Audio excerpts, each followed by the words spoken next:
Hello everyone, do those two handsets look similar? This one right here is the Samsung Galaxy S2, and this right here is a very close copy to the Samsung Galaxy S2, the Samsung Galaxy R. This is Victor for PhoneArena, and today we'll take a quick look at this handset. The Samsung Galaxy R features a slightly smaller 4.2-inch display, but you'll hardly notice the difference. Here's how the display on the Galaxy S2 looks like in comparison, just a hair bigger. And when you compare them in terms of dimensions, the Galaxy R is thicker, and you can see how much the difference is noticeable.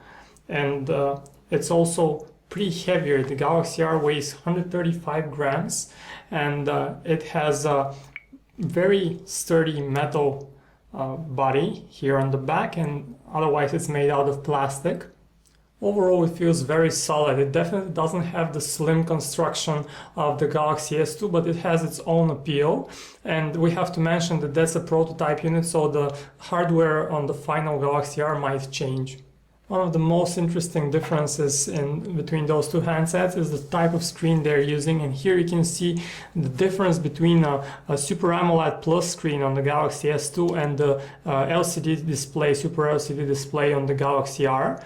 And you can see that the Galaxy R has a slightly brighter screen. The colors, however, are not that punchy, not that vibrant, not that good of a contrast you have on the Galaxy R. And the blacks are very deep on the Samsung Galaxy S2. You can definitely notice the difference when we look at the lock screen right here.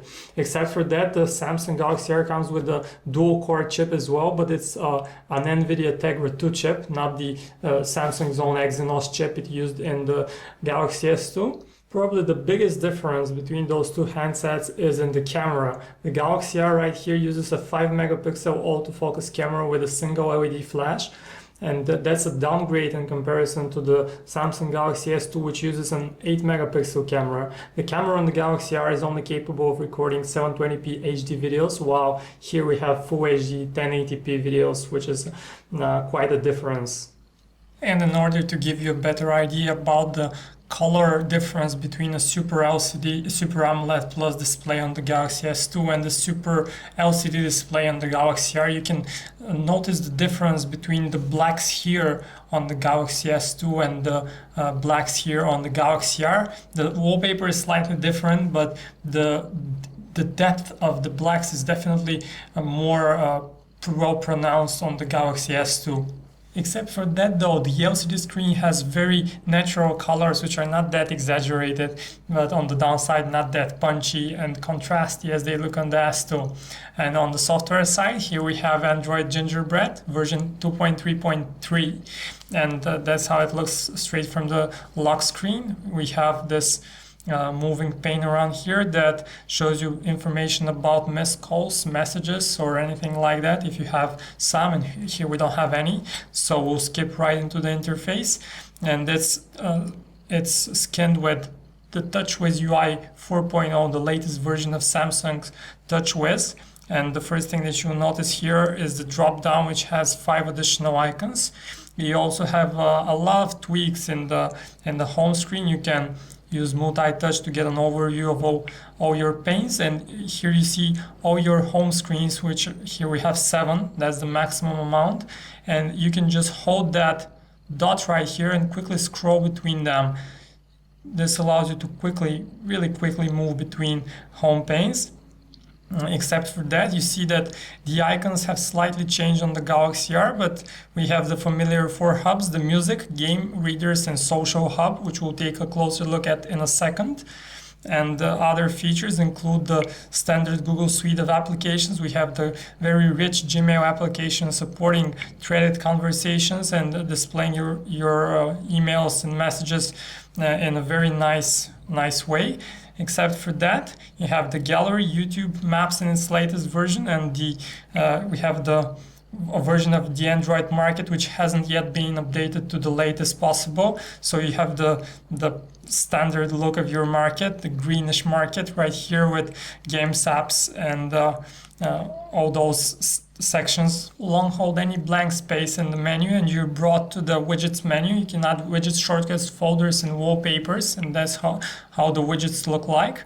And if we go back, we've added the weather widget right here. You can hold it, and then you see that it's customizable in terms of size. You can bring it up, down to the side, and it displays a nice huge tile that you can get more information from, which is pretty convenient. We have an early unit of the Galaxy R, but nevertheless we decided to run Quadrant and see just how well the NVIDIA Tegra 2 chip fares in terms of benchmarking performance. It's not really something that will remain the same in the final unit, but just for the sake of curiosity, here we got a score of 3,600, which is pretty good. And when it comes to the basic functionality, the Touchwiz Ui offers some customizations which are very welcome in the phone, in the address book. For example, if you swipe to the right, you can make a phone call. If you swipe to the left, you are taken to the messaging application, and that's how your virtual QWERTY keyboard looks like. Pretty spacious, pretty comfortable to type on a 4.2-inch screen. And if we skip into landscape mode, we get an even bigger keyboard, which is also equally comfortable to type on. The camera application on the Galaxy R looks pretty much like the one we've seen on the S2. That means that it has plenty of customization options, and you can switch between the front-facing camera and the rear camera by tapping this button. And of course you have scene modes, shooting modes, exposure, focus modes, timers, different kinds of settings. You can quickly go to the gallery by tapping here. There is no dedicated camera shutter key. You only have this virtual button right here. And pretty much that's it. You have a 5-megapixel autofocus camera. In our prototype unit, we didn't have a tap to focus, a feature we expect to see in the final unit. So definitely some of the hardware and software is subject to change.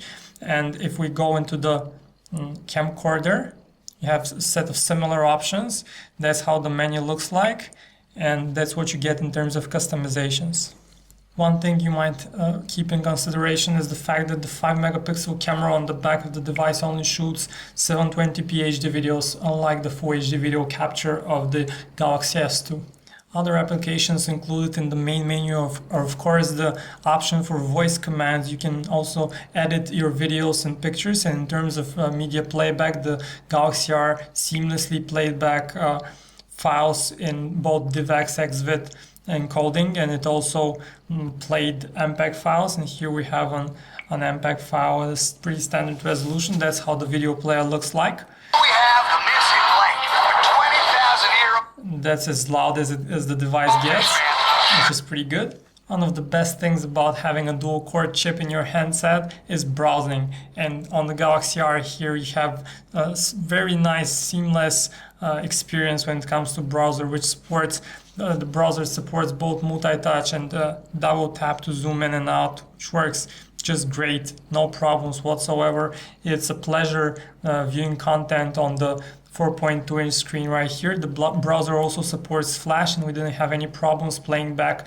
480p files. When you throw HD recordings at it, it stutters a bit, but it still manages to play them, which is a nice achievement. And finally, Samsung offers 4 hubs in its handset. Right here we have the social hub, which basically unites different social networking accounts, so you get to see all your feeds in one place. It's a nice way to view them, but you wouldn't rely too much on it because you have separate Facebook and Twitter applications. In any case, it's a useful addition. You have the music hub, which allows you to preview music tracks and actually purchase music right from your device.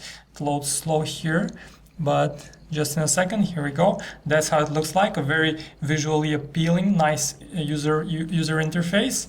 And then you have the Readers Hub, which is similar to the Music Hub, but here it's all about news, books, and magazines. You can again purchase and preview books and magazines. And finally, you have the Game Hub, which is a welcome addition to the Android market, mostly because it features some third-party game makers like Gameloft, which don't publish their titles in the Android market. The Samsung Galaxy R will be available in limited European markets, and it borrows heavily from the Samsung Galaxy S2. But that's more of a good thing, because the Samsung Galaxy S2 was hugely successful in the few markets where it originally launched. And here we have a slightly thicker device, slightly heavier. It has a downgraded 5 megapixel camera and an Integra 2 chip, but that will translate into a slightly cheaper price tag, so it might be well worth it. And will it be? It all depends on how much the price discount will be. And check out our detailed preview at PhoneArena.com. Thanks for watching.